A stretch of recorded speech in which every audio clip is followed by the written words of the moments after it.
it's not all basket case. Yes. Yeah. Give me some good news. Yeah, let me give one good news. Please. Until the war in Ukraine, many of us in Africa did not know that wheat, that from which we make our bread, substantially comes from Ukraine and Russia. When the war broke out, we knew that. And of course, it was turbulent for us, really. I was then appointed a special envoy of AU in Ethiopia. In the 1980s, Ethiopia had a terrible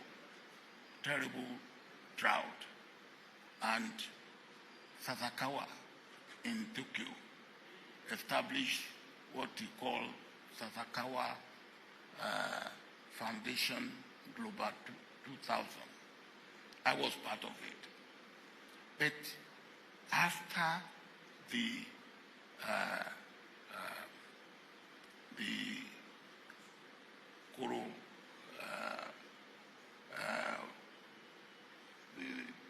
Koro epidemic, what happened? The Prime Minister of Ethiopia decided that he will be self-sufficient in wheat and be exporting. He gave himself a program of 5 years. Within 3 years, Ethiopia was self-sufficient in production of wheat. And today, Ethiopia is exporting wheat to Kenya and in other neighboring countries. That is a success story. That is a story that we can all say, oh yes, from this it is possible. And if that can be achieved, that can be done by Ethiopia, then more can be done by other countries in that area, the area of food self-sufficiency alone.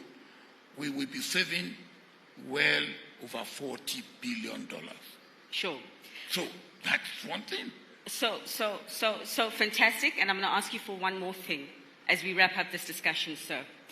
And I'm going to ask you perhaps to address the majority on this continent, some who are young and some who are young at heart, who do have the responsibility to ensure that we move forward properly. It was so funny when we were having a briefing, His Excellency said to me, I am getting old. I said, oh, Your Excellency, I love the word getting.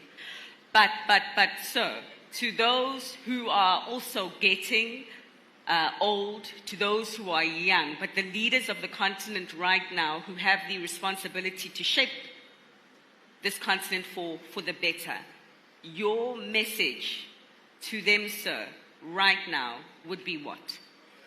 My message would be, first, those areas where we have made progress, we should continue.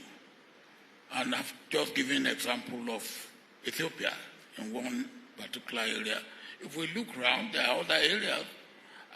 African Bank has started something that we will use to pay ourselves when we buy things among ourselves.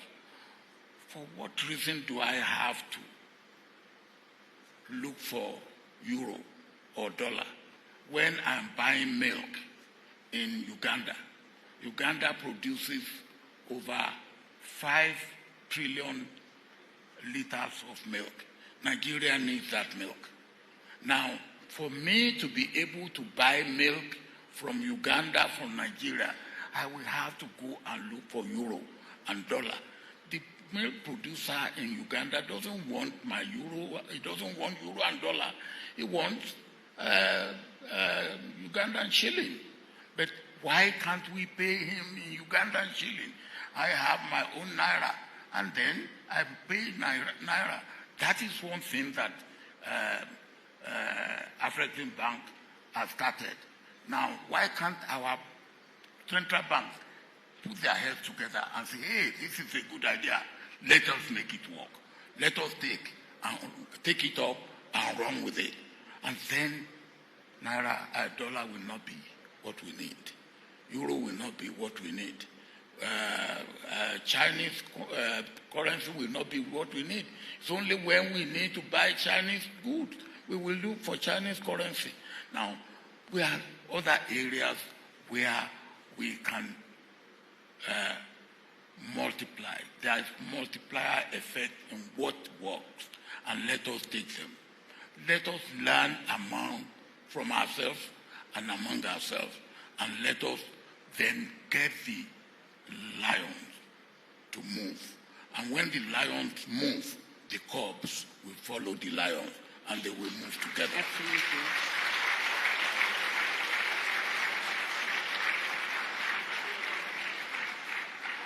Perfectly put, and nothing further to add on my end, sir, other than to say thank you so much for your insights, and thank you so much for sharing those critical steps and action plans that can be taken to move this continent that is so beautiful forward.